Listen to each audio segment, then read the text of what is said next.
Great. So we welcome all of you for the Gita Sandesh program. Today we are going to discuss the chapter 9 of Srimad Bhagavad Gita. So before we start the chapter 9, let us do the Mangalacharan. Nama Om Vishnu Padaya Krishna Prishthaya Bhutale Srimate Bhakti Vedanta Swamin Niti Namine Namaste Saraswate Deve Gauravani Pracharine Nirvishesha Shunyavadi Paschatya Deshatarine Namasreshtham Manumapi Sachi Putram Atra Swarupam Rupam Tasyagrajam Murupurim Mathurim Goshtavatim राधाकुण्डं गिरिवरमहो Radhika माधवाशां प्राप्तो यस्य पतितकृपया श्रीगुरुं तं नतोऽस्मि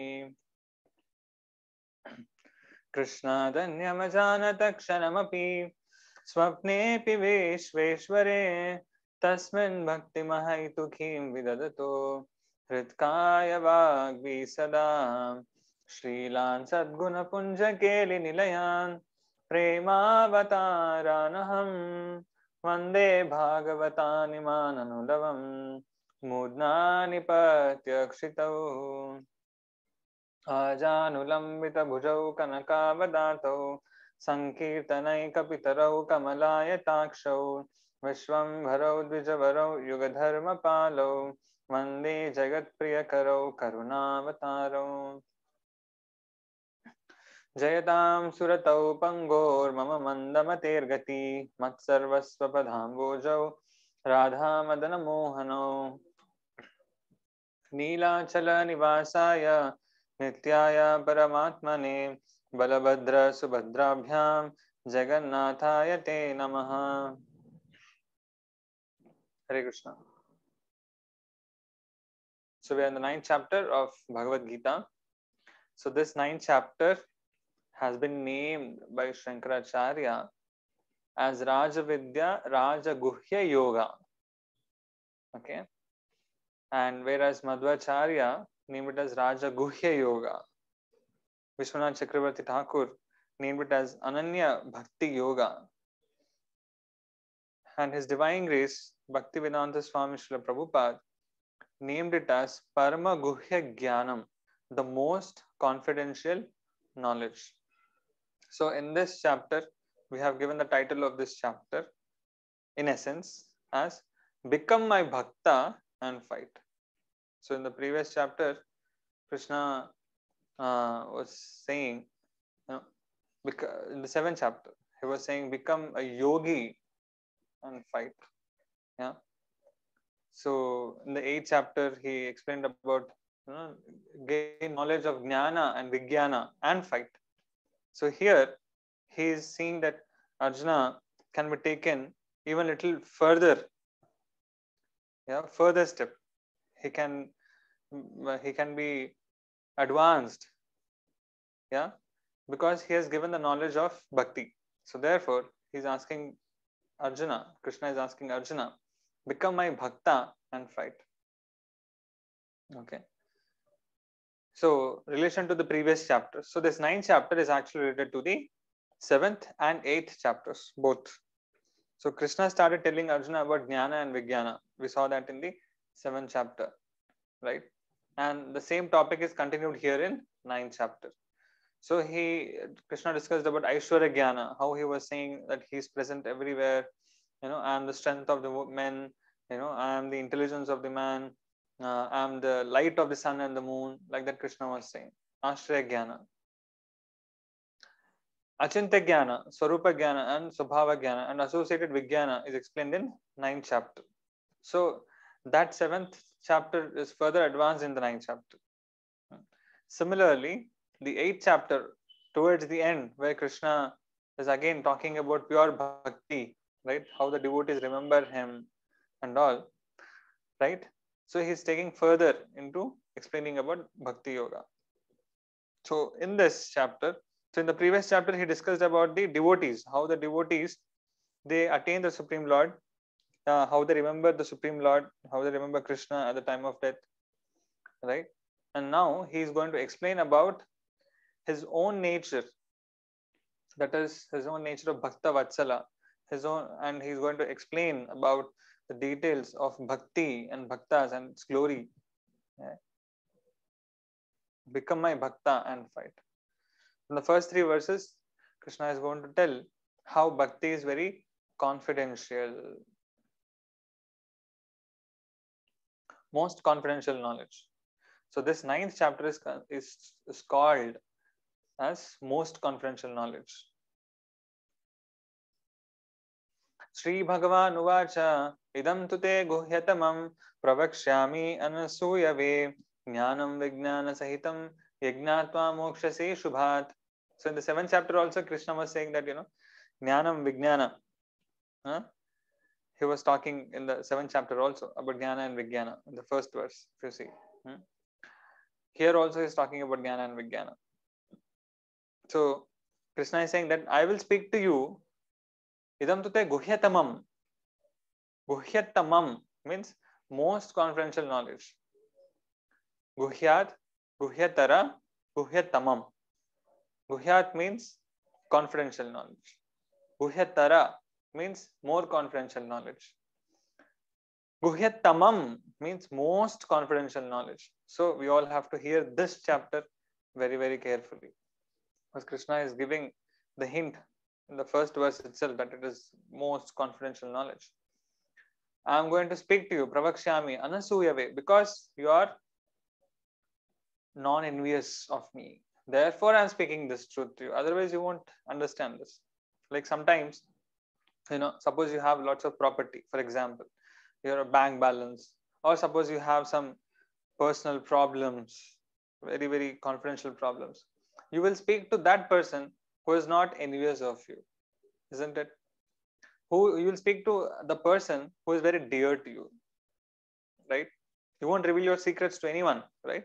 Will you tell how much account balance do you have, what savings you have, where all you have purchased some properties and kept assets? Will you tell to anyone and everyone? No. You tell to only the person who is not envious of you and he is very dear to you. So Krishna is telling that is your qualification. That is why I am speaking that to you. Jnanam Vijnana Sanhitam Yajnatva Moksha Sheshabhat. And it is knowledge and realization. Knowledge along with realization of me. Jnanam Vijnana Sahitam. Yajnatva Moksha Sheshabhat. Knowing which you will be freed from suffering. Krishna is saying that if you know this knowledge, you will be freed from suffering. So this divine knowledge is actually very, very great. Because just by gaining that knowledge, a person becomes free from suffering. And if he puts into practice, then he can get very high destinations at the end of his life. But the mere knowledge is very, very powerful. Jnana. That is why the Guru is called, we recite this verse before the starting of any lecture. Om Ajnana Timirandasya Jnananjana Shalakaya Chakshurunmilitam Yena Tasmai Shri Gurave Namaha. So we recite this verse. So what does this verse mean? That the Guru is the one who is actually going to bring us out of the darkness of ignorance and who is going to give us the eyes by which we can see the truth. Jnananjana Shalakaya Chakshurin Militam Yena Tasmai Shri Gurave Namaha. So that is the greatness of Guru. So it is said in the Chaitanya Charitamrita, it is said, Brahmande Brahmite Kono Bhagyavana Jiva Guru Krishna Prasad Paye Bhaktilata Bij. So after wandering through so many of lifetimes and in all different planets of this world, Brahmanda, Brahmite, Bhagyavana Jiva, whoever is Bhagyavan, whoever is very, very fortunate, then he will get a Guru. And that Guru will help him to give the Bhakti Lata Bija, the seed. So the Guru places that seed in our heart by which Bhakti will grow. Because without the seed, then the Bhakti will not grow. Just like, the father gives the seed of, life within the mother. So then the baby will grow. But if the seed of life, which is there in the father, which comes to the virya, If that is not there, then life is not there, right? The baby will not grow. Yeah, the mother herself cannot do it. So the guru is compared to the father, who will give us the fruit of realization of God, who will give us Krishna. So he places that seed of bhakti in our heart, and we are supposed to nourish it, just like the mother eats in every month. She eats different kinds of foods, and the baby is nourished. Similarly, the jivat, the bhakti lata, the seed has to be nourished, yeah, by performing actions of bhakti. So this knowledge is very, very great. To get this knowledge, to get a guru, yeah, that itself will free us from cycle of birth and death.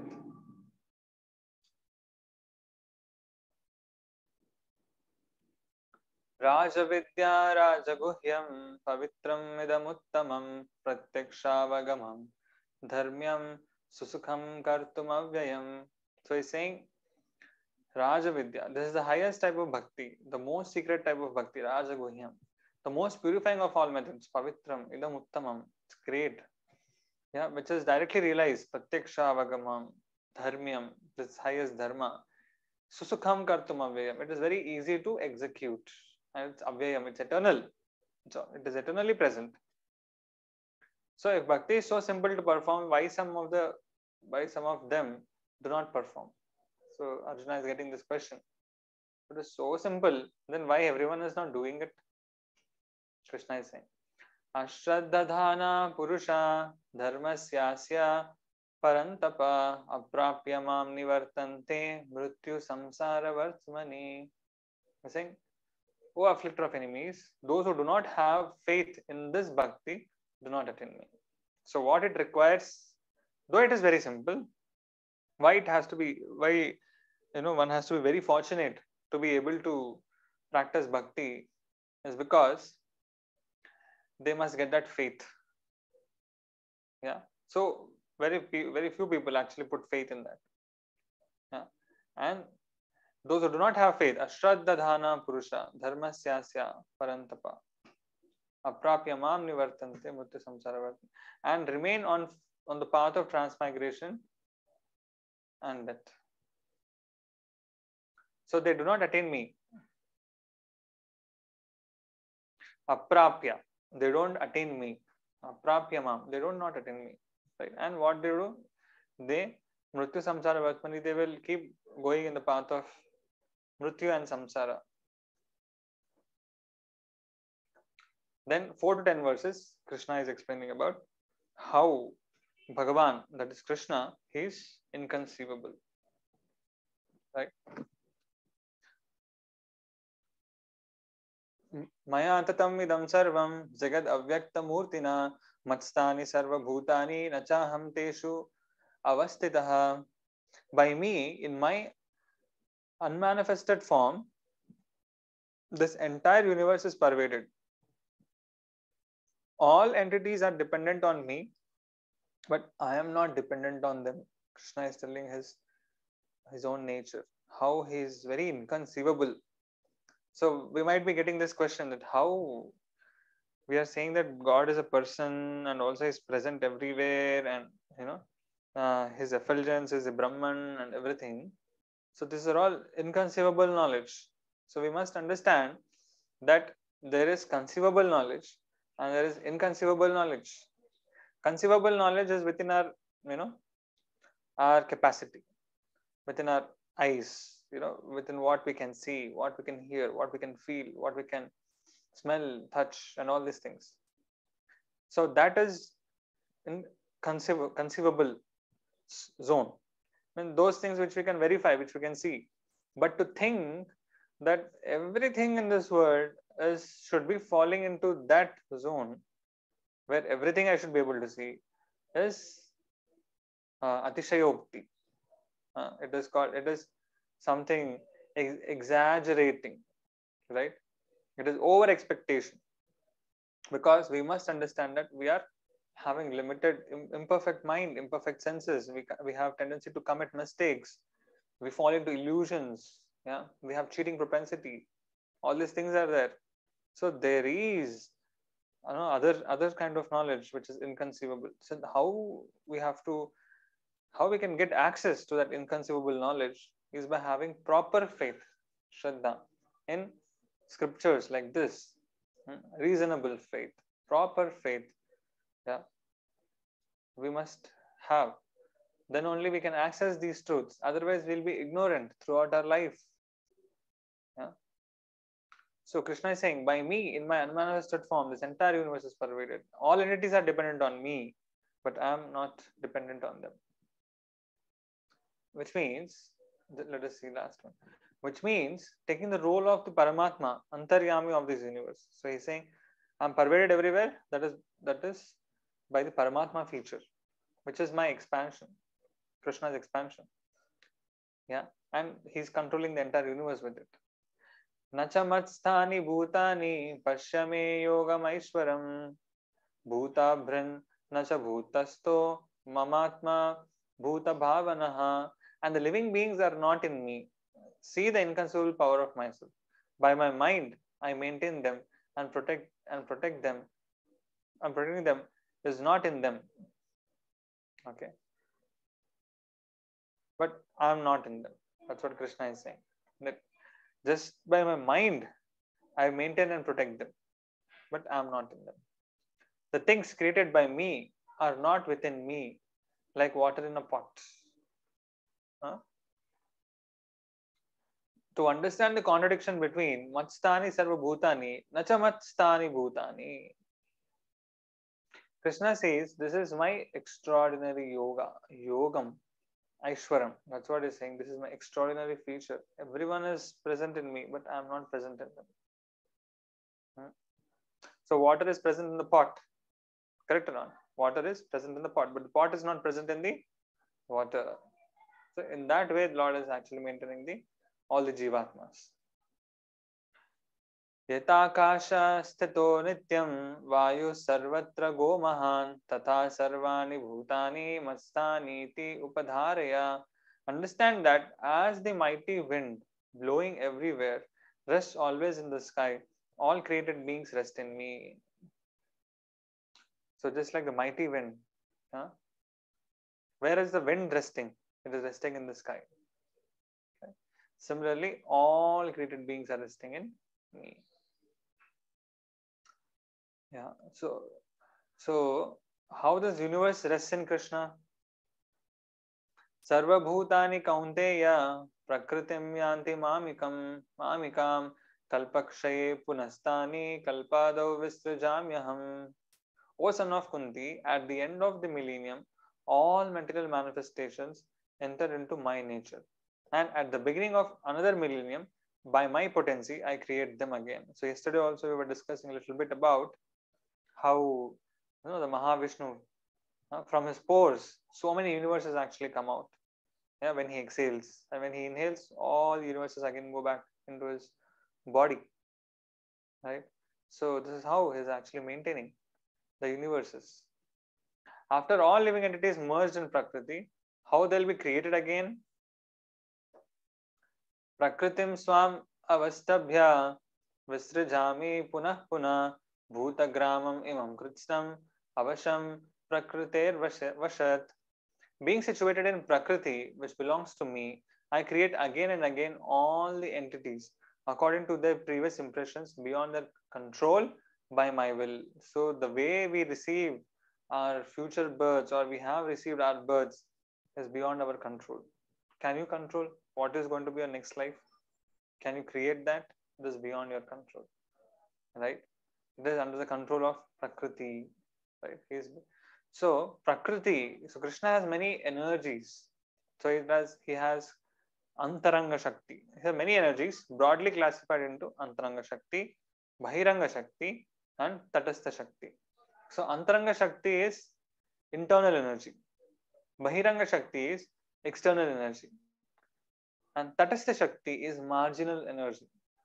So Antaranga Shakti is a spiritual world and all the energies of the spiritual world, which are eternal. Then he has the external energy, which is Bahiranga Shakti, which is this material world, which is made up of Bhumi, Apo, Nalo, Vayu, Khammano, Buddhi, Revacha. We saw that verse right? So this is the external energy of the Lord. This is the Bahiranga, Prakriti of the Lord, right? Then he has the marginal energy, that is we. So we living entities are actually energies of Krishna, energies of the Lord. So we are marginal. So this marginal is like, the particles of sand on the beach. So the particles of the sand sometimes are on the land and sometimes they are in the water, right?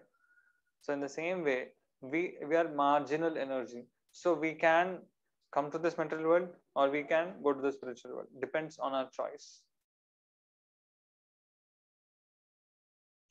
न च मां तानि कर्माणि निबध्नन्ति धनञ्जय उदासीन वदासीनम asaktam teshu karmashu. O conqueror of wealth, these actions do not bind me, who am situated almost indifferently, uncontaminated by these acts. So Krishna is telling about his nature, that how he is indifferent to everything, how he is uncontaminated with this material world. His position is absolutely different. I'm only witness of karmas. All karmas are done by Prakriti only. So Krishna knows. Mayadhyakshena Prakriti Suyate Sacharacharam Hetunanena Kaunteya Jagat Viparivartate. By my direction, Prakriti gives rise to the universe of moving and non-moving entities. By this cause, O son of Kunti, the universes appears again and again. So, this universe, this material nature, is Prakriti, it's female energy of the Lord. So, actually, in spiritual sense, only the Lord is the male, is Purusha. Everything else is female. The Antaranga Shaktis are all female. So, even we who are marginal energy are spiritually also, we are all Prakritis. We are not Purusha. Purusha is the enjoyer. Prakriti is the enjoyed.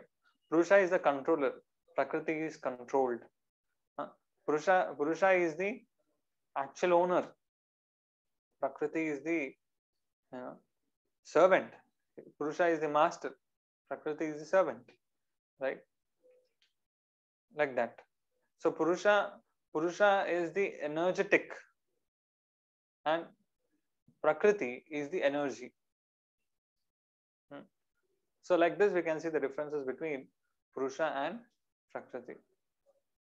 Yes. So Purusha is the maintainer and Prakriti is being maintained. Right? So why we are struggling in this world is because though we are actually by nature Prakriti, we are wanting to behave like Purusha. So because we want to behave like Purusha, which is not what we are, so we want to become master, we want to become the Lord, we want to become the controller, we want to become powerful, we want to become energetic. Yes, we want to be the master, we don't want to be the servant. So because of that consciousness, we are actually struggling in this world. We're trying for something which is artificial, which is against our nature. But the moment you understand that you are actually Prakriti, you are energy of the Lord, you are servant of the Lord, you belong to the Lord, you're controlled by the Lord, then you'll be relieved, because that is the truth. So by this cause, O son of Kunti, the universes appear again and again. So you can see, so the Bahiranga Shakti, the material world, the in charge of that, the Prakriti in charge, the deity is Durga. Durga is the in charge of the material world, right? So Lord Shiva and Lord Durga are the in charge of material world. They are actually practically the mother and father of all the material beings, right? Lord Shiva and Durga.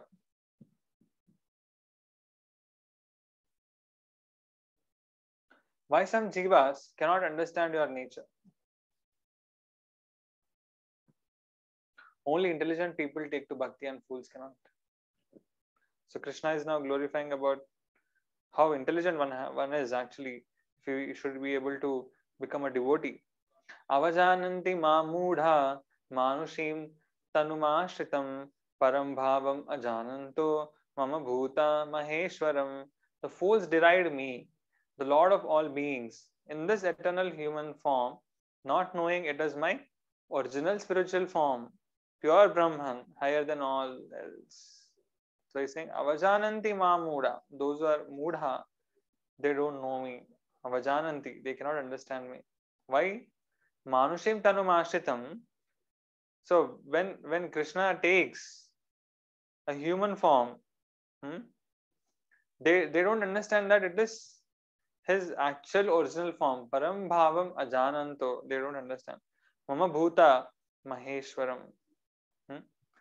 I'm I'm bhuta maheshwar. Bhuta means all living entities. Maheshwaram. I'm the Lord of all living entities. They don't understand. What is the destination of such bewildered fools? Krishna is saying. मोघासा मोगाशा मोग कर्माणो मोग ज्ञान विचेतसः राक्षसीं आसुरीं चैव प्रकृतिं मोहिनीं Shrita. Among those who cannot distinguish this truth, the devotees do not gain liberation.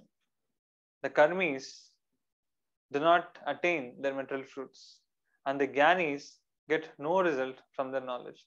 They assume the nature of Rakshasas and Asuras. So those who cannot appreciate this fact that how Krishna,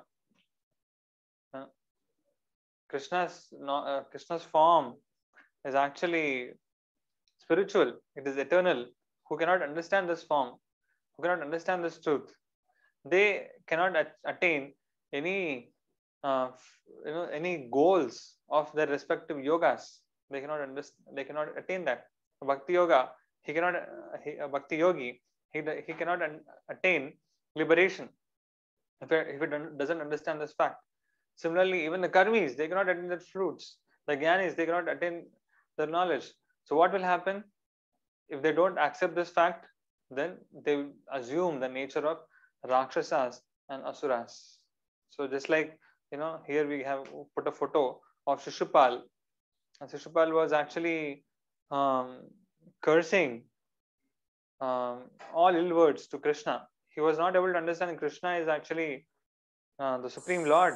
He was treating him like an ordinary person, and he was blaspheming him. He was envious of him. Then you see what happened to him. So he was a Rakshasa. He was a demoniac nature. So fools do not worship me, but Mahatmas always worship me. So Krishna he said, Avajananti ma mudha, the previous verse. Then who worship him? They are Mahatmas. Mahatmanastu mam parda daivim prakritim ashrita bhajanti ananya manaso jnatva bhutadim avyayam. Those of profound mind take shelter of my spiritual swarupa, serve my human form with no distractions, knowing that my human-like body is the cause of all things, is indestructible and fully spiritual. Okay, Daivim Prakritim Ashtaha. Daivim Prakritim. So I was telling about internal energy, external energy, marginal energy. So those who are intelligent, they take shelter of Daivi Prakriti. Daivi Prakriti is internal potency of Lord Krishna. Those who are not intelligent, those are foolish, they take shelter of the Bahiranga Prakriti. So which is the external energy of the Lord. Satatam kirtayanto mam yatantasya drudavrata namasyantasya mam bhaktya nitya yukta upasate. They, having strict vows, who are these great people who take shelter of internal potency. So who is that internal potency? Is actually Srimati Radharani. She is the summum bonum of the internal potency of Krishna. So Satatam Kirtayanto Mam. So those who take shelter of the internal potency, what do? Always they keep chanting, always they keep glorifying the Lord. Yatantasya Dadavrata. They have very strong vows to worship the Lord. Namasyantasya Mam Bhaktya. Yeah. They worship me at all times. Nitya Yukta Upasate. They all times. And they perform various devotional acts with devotion. So some Jnana Mishra devotees also worship me. So Krishna is telling those who are Jnana Mishra. Jnana Mishra means they are devotees, but they are mixed with Jnana. Jnana means mixed with impersonal knowledge. Okay, they're not pure devotees; they are mixed devotees. So diverse intelligent people, they worship universal form. Less intelligent people worship Krishna indirectly through devatas. So diverse intelligent people are those who are Jnana Mishra. Their knowledge is mixed with uh, impersonal, speculative knowledge. Okay, so they appreciate the universal form. They worship the universal form. Less intelligent people are those who are Karma Mishra Bhaktas. Karma Mishra means their intelligence is mixed, their faith is mixed with material activities, with material desires. Karma Mishra. So they worship the Devatas. They worship Krishna, but indirectly through the Devatas. ज्ञान यज्ञेन चापि अन्ये यजन्तो माम् उपासते एकत्वेन पृथक्त्वेन बहुधा विश्वतो मुखम्.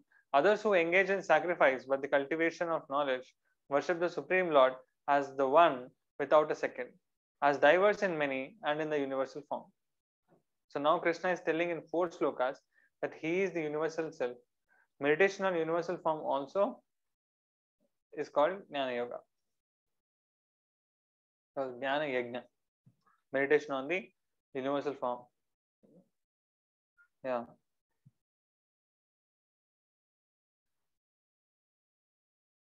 Bahuda Vishwato Mukham.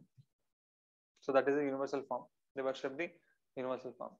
Aham Kratur, Aham Yajna, Swadhaham, Aham Aushadam, Mantroham, Aham Evajyam, Aham Agnir, Aham Hutam. But it is I who am the ritual, I the sacrifice, I am the offering to the ancestors, the healing herb, the transcendental chant, I am the butter, the fire, and the offering. So Krishna is actually everything. Everything is coming from Krishna.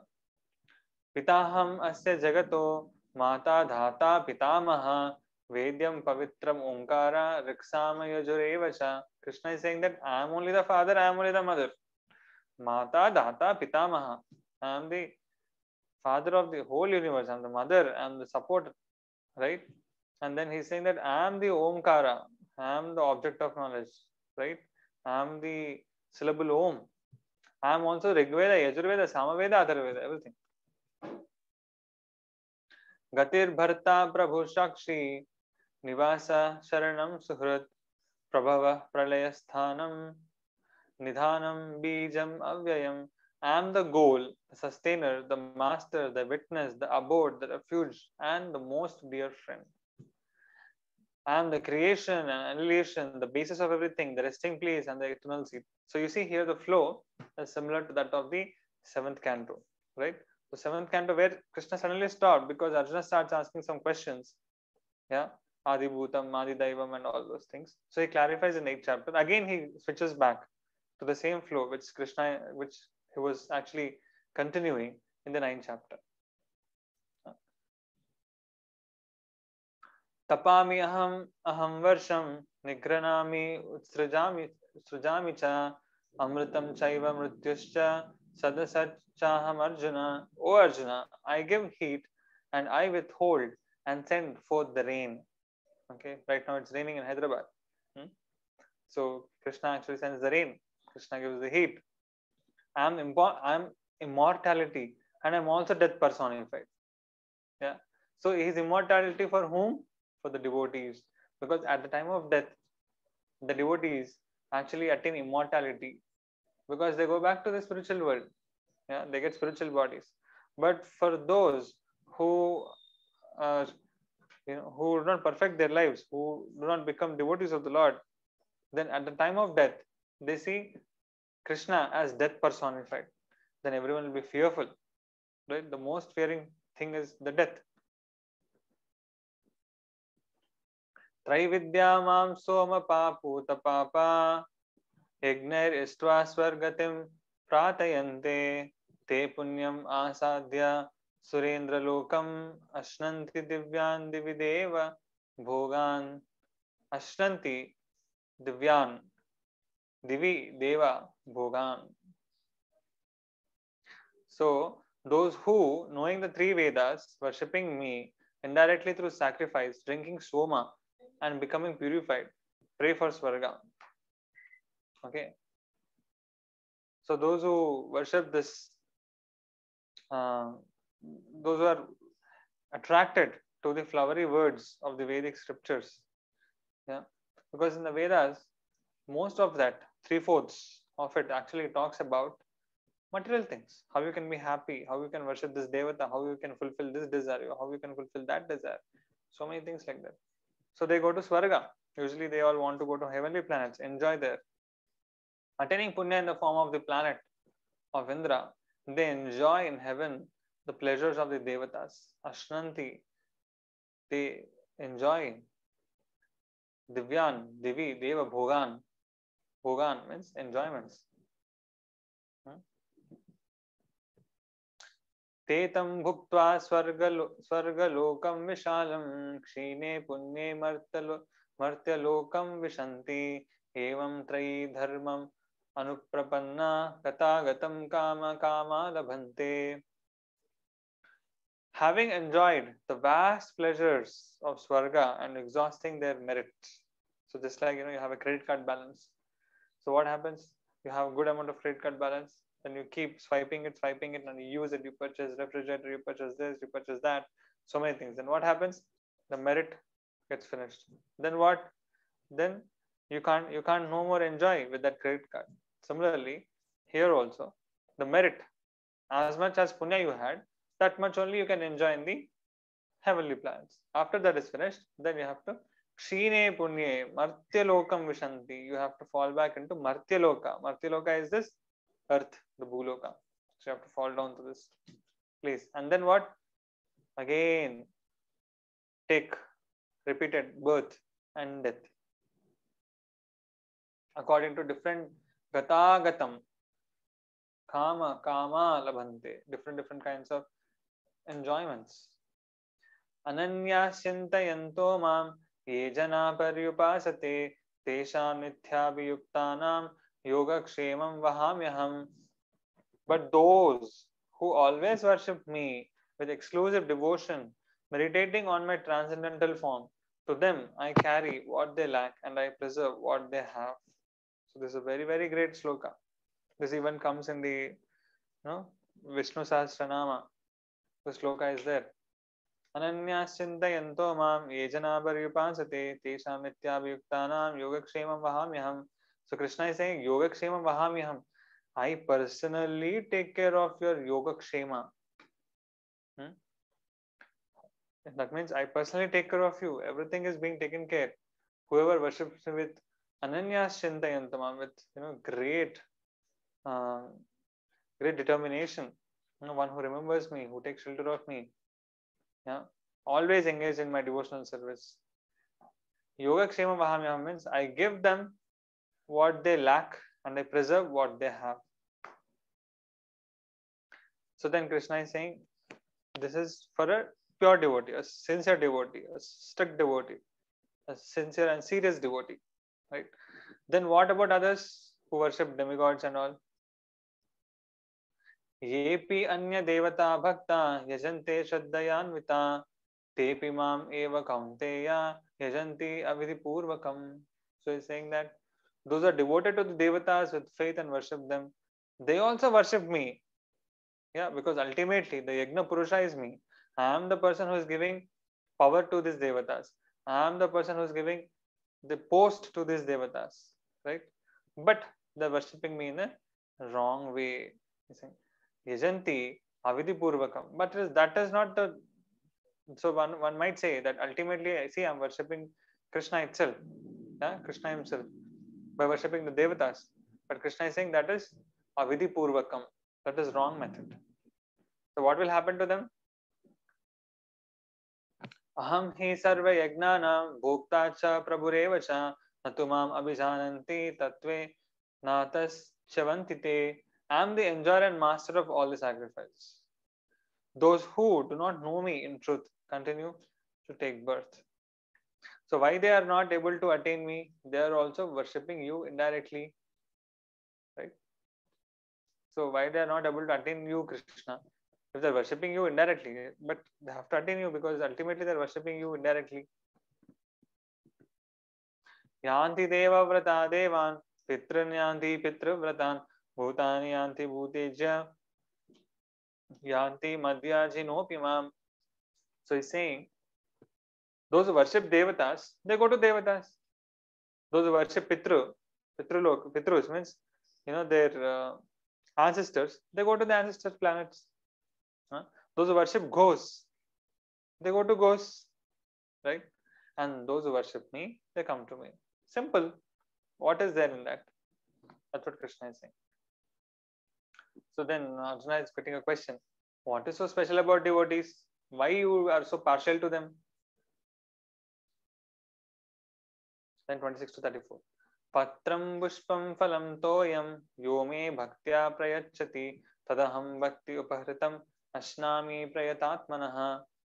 I accept what is offered with devotion by the unmotivated devotee, a leaf, flower, fruit, or water. So, for offering to Krishna, for becoming a devotee, it's not that you have to be having so much of wealth. It's not that you have to be so much intelligent. Scripturally, you have to be very, very knowledgeable. No, devotion is very, very simple. You can offer a leaf, something like tulasi. You just offer tulasi to the Lord. Yeah, you can offer flowers to the Lord. You can offer some fruits to the Lord. If not, at least you can offer some water to the Lord, right? Yeah. But what Krishna accepts in that, it is not that Krishna is looking for your tulasi, or Krishna is looking for the fruits, or Krishna is looking for the flowers. He is only giving you all these things. But what he is seeing in that is the devotion. Just like some people go to Ganga Snan, they go there and then they take the water and they show it to the sun and then drop the water back. So they take the Ganga water, they offer it back to the Ganga. Yes. So sometimes, a small boy, son, yeah, he knows that, his father's birthday is there, for example. Okay. So the son wants to give a gift to the father. So what the son will do, small child. So what he might do, yeah, he might have some pocket money. So he might go out and purchase a small gift for the father and he can give the gift to the father. But where did that money come from? That money was coming from the father. But will the father say, hey, this was my money, right? You are taking money from me and you're purchasing and you're giving me back? Will he say like that? No, he won't say like that. Why? Because he accepts the devotion or the love of the son. It's not the things, right? So that's what Krishna is saying here. Yat karoshi yadashnashi yat juhosi tadashi yat tapasyasi kaunteya tat kurushva madarpanam. So whatever you do, whatever you eat, whatever you sacrifice, whatever you give, whatever austerity you perform, offer it to me, O son of Kunti. That's what Krishna is saying. This is the way to do bhakti. What happens if I offer everything to you? So Arjuna is afraid. If I offer everything to you, I'll be bereft of everything. Shubha Shubha Falair Evam Mokshase Karma Bandhane Sanyasa Yoga Yuktatma Vimukto Mam Upaishashi. So you will be free from the bondage of karma with its pious and sinful reactions. So if you offer it to me, what happens? You'll be free from bondage. Yeah. Being engaged in offering everything to me, being specially liberated, you will attain me. So being engaged in offering everything to me, being specially liberated, you will attain me. That's what Krishna is saying. You will be specially situated by doing everything for me, offering everything to the Lord. Suppose you earn money, offer that, a part of it at least, to the Lord. Try to use it to serve the Lord. Okay. So Krishna, he called Arjuna a miser in the beginning of Bhagavad Gita. Why he called Arjuna a miser? Because actually all the energies, all the talents which were given to Arjuna were by Krishna.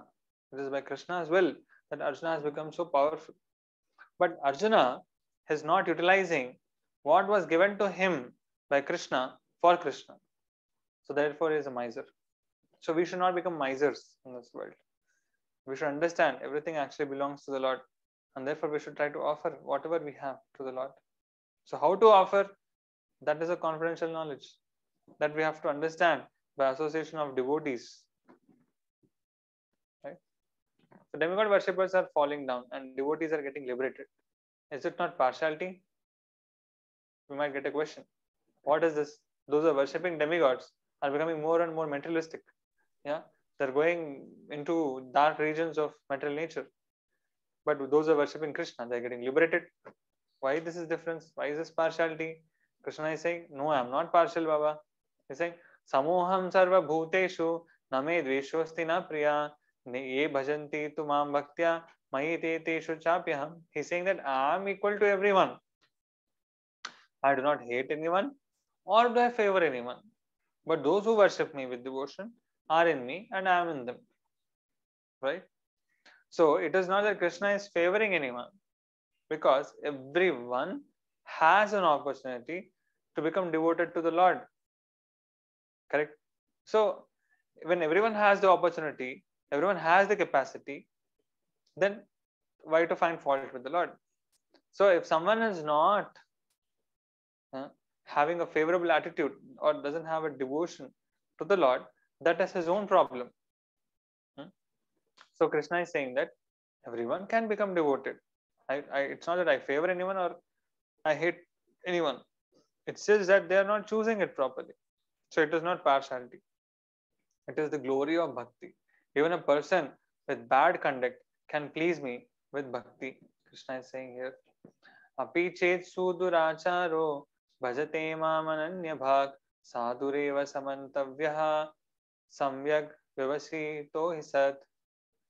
So he's saying that no, if you say I'm partial, even those who are most sinful, if they come to me, yes, I immediately accept that person. I immediately start favoring that person. Like, this is the glory of bhakti. So why do you say that I am partial? Right? Even if the most sinful person, even if he approaches me, I accept them. It's not that I am impartial and I'm partial towards certain category. I'm not partial towards others. Anyone can accept me. Anyone can become devoted to me, and anyone can claim, the benefits of devotion from me. Yes, that's what Krishna is saying. So why should we consider a devotee with bad conduct a good person? Question will come. How he'll become?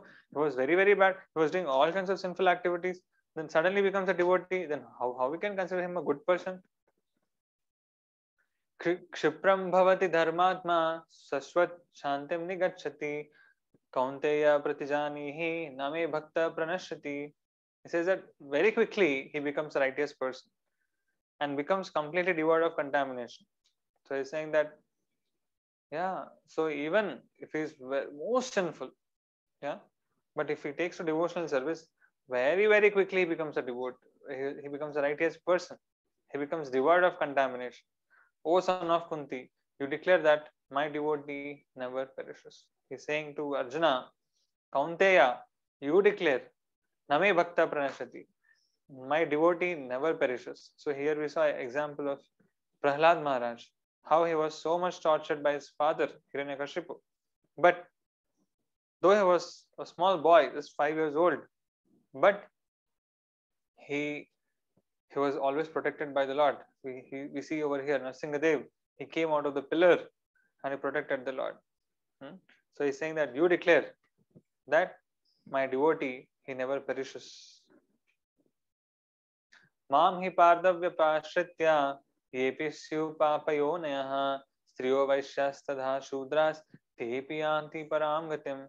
He's saying that, even women, Vaishyas, Shudras, and even the outcasts, if they surrender to me, they are to the supreme good. So here we see example of Ahalya, right? Ahalya, she did a mistake in her previous, in her life. So because of that, she became a stone. But as soon as she got in touch with Lord Ram, foot, then she got liberated. Yeah. So women. So why here it is women? So it is actually considered, according to scriptures, that women are a little bit less intelligent than the man. Women have little less qualifications than the man. A man can roam very freely. He can go anywhere, right? He has more strength than women, right? But even if a person is born as a woman, he can also become liberated. He can also attain the supreme goal if he becomes a devotee. Vaishya, Shudras, outcasts, those people also can become perfected by bhakti. So Krishna is saying, why do you say I'm partial?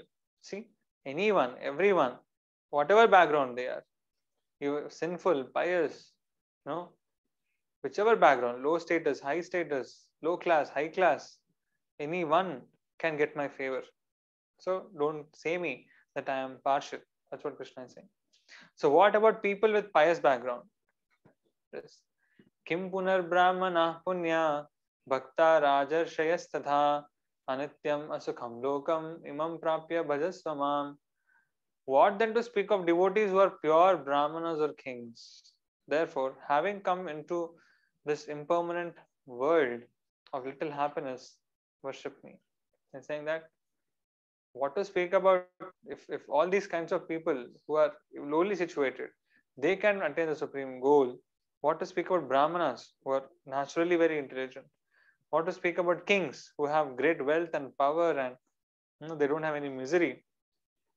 Yeah. What to speak about them? Yeah. So therefore, having come into this mental world, whatever situation you are in, whatever background you are in, Krishna is saying that worship me. Manmana bhava madbhakto madhyaji mam namaskuru mami vaishyasi yuktaivam atmanam matparayanaha. Concentrate your mind on me. Therefore, Krishna is saying, concentrate your mind on me. Be my devotee. Manmana, man, inside the mind. Bhava madbhakto, manmana bhava. Always concentrate your mind on me. Madbhakto, become my devotee. Madhyaji, yaj, yagna, worship me. Mam namaskuru, offer respects to me. Mam evaishyasi, yuktaivam, atmanam, matparayanaha. Having absorbed your body and mind in me, atmanam, yuktaivam, yeah, taking shelter only of me, matparayanaha, you will come to me. Mam evaishyasi, you will come to me. That's what Krishna is saying.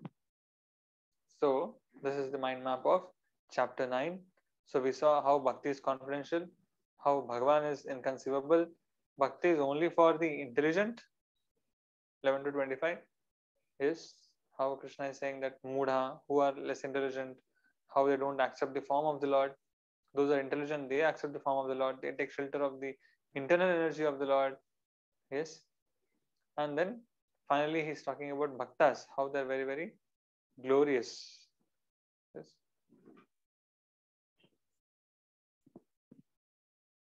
So these are the lessons that we learn.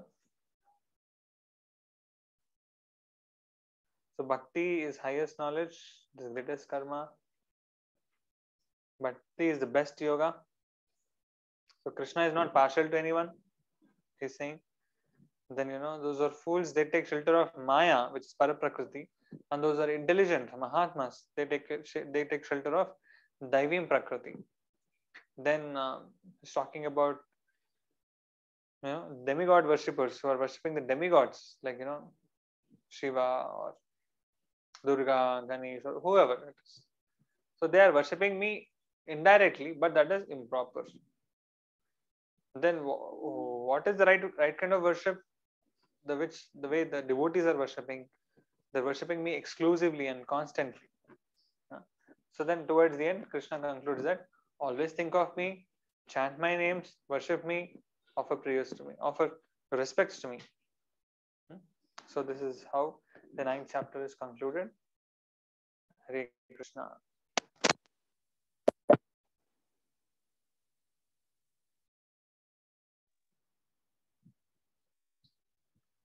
Guruji, I have one doubt. Yes, come ahead, sir. In Sloka 32, apparition is there.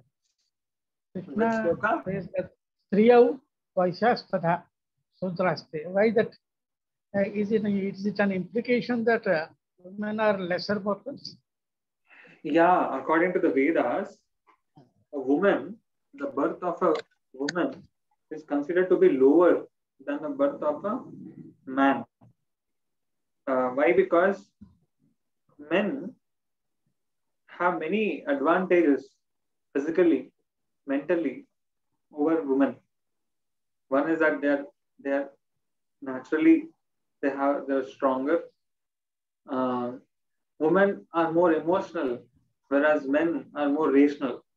And for bhakti or yoga or spirituality, you know, more rationalism is required. Yeah. So women, it is very difficult for them to get detachment. Right?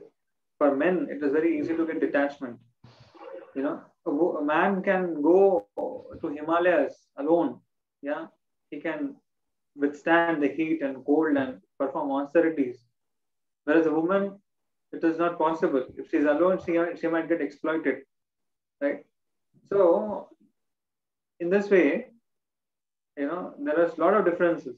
So you therefore, it is considered to be a lesser birth when compared to human beings. But Krishna is not making that difference. He's saying materially that is the difference, but spiritually, anyone can become my devotee. Sometimes women are more devoted towards the Lord than the men. See, yeah. So though women have some things lower than men, but Srila Prabhupada says that women have uh, a kind of innocence, yeah. So which helps them to easily take shelter of Krishna. They easily become devotional. So like that, it is said. So materially, according to Vedas, it is said, whereas women are little less qualified. They have little lesser spiritual qualification. But still, if we see from bhakti point of view, there is no difference. For bhakti, it is favorable. Anyone can become. It doesn't have qualification required. Yes. But if you have to perform karma yoga, jnana yoga, ashtanga yoga, and all these things, it is difficult for women. It is difficult for Shudras.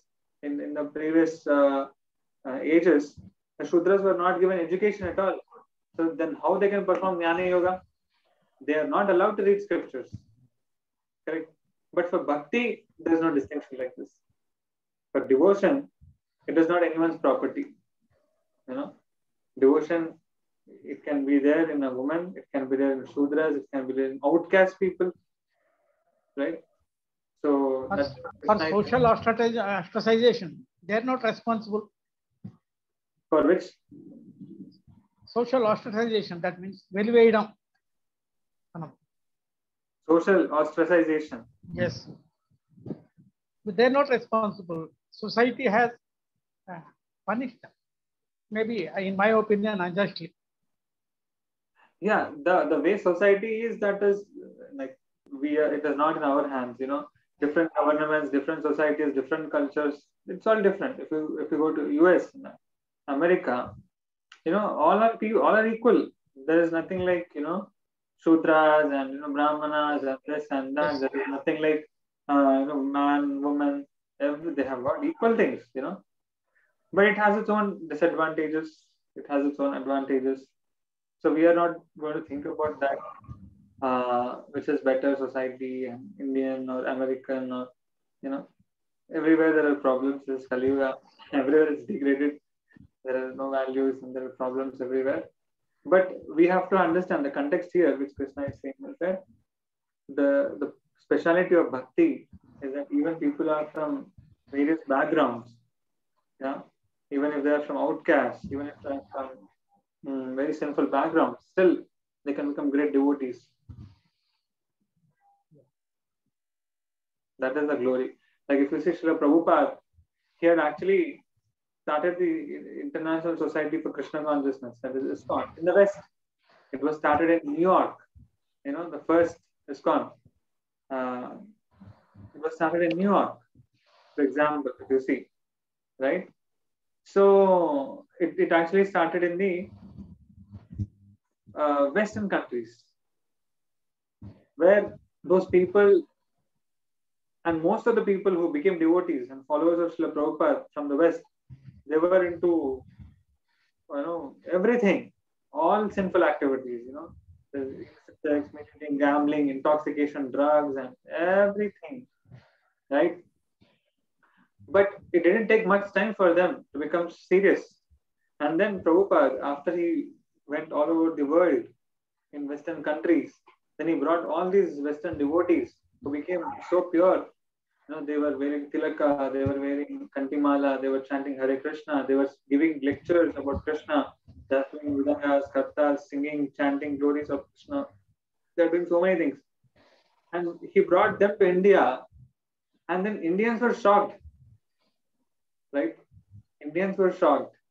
Indians were surprised. And it impelled the Indians to take their own culture, right? If Western people, they are able to follow so nicely, so sincerely, right? Why not we? So like that inspired actually Indians. So that is the power of bhakti actually. Yes. Hare Krishna. Nice question, sir. Thank you. Any other questions?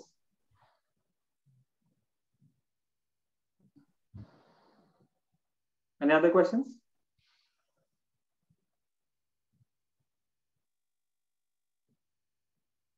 No questions?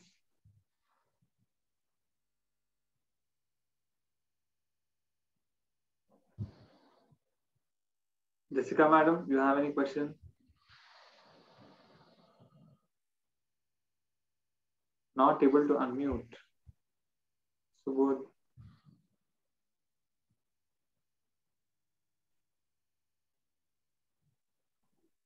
Okay, one second. Yeah, now. Hare Krishna. Hare Krishna, so good, sir. Guruji, I was also not being able to unmute. I'm sorry. So I wrote what I understood today from the chapter 9, and I feel blessed. Thank you, Guruji. Thank you. Yes, I read it.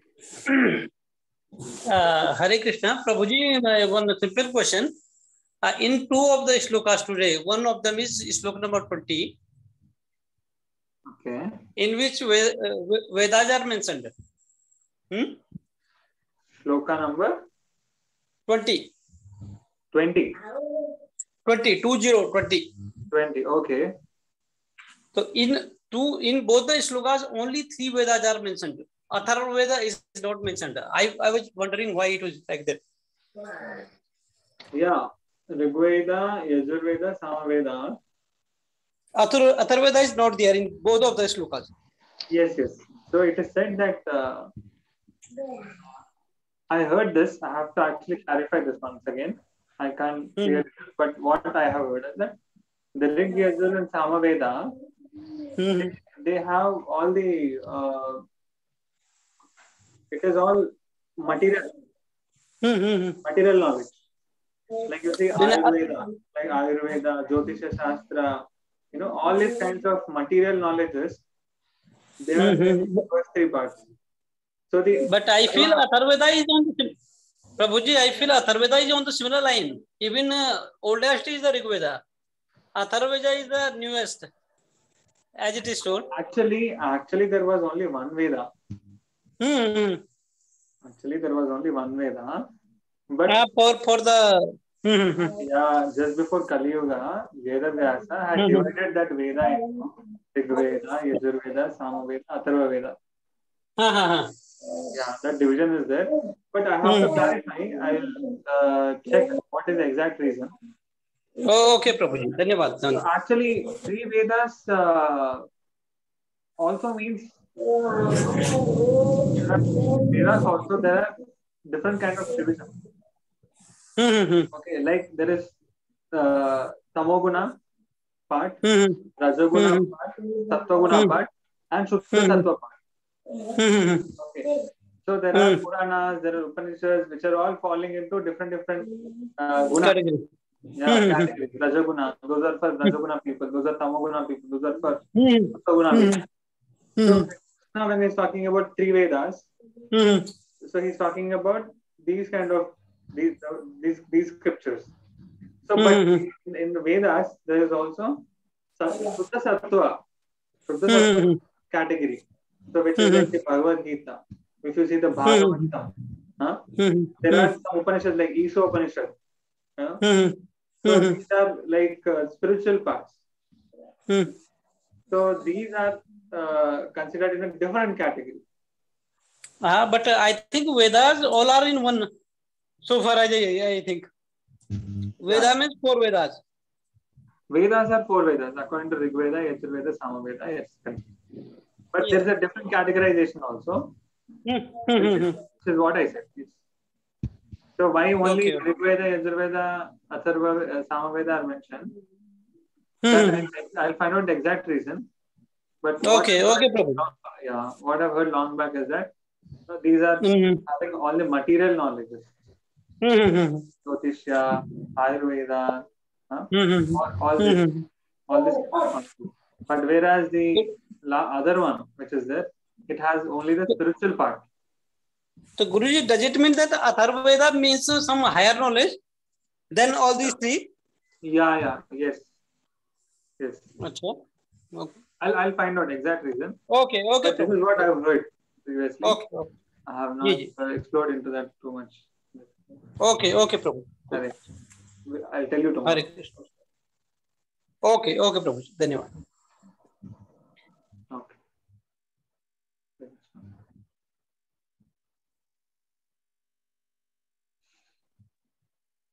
Okay, Hare Krishna. So, shall we end over here? Are there any comments or any other questions? Soumya, sir? Yes. No question. Okay, fine. Thank you. Hare Krishna. We'll stop over here. Srila Prabhupada ki jai.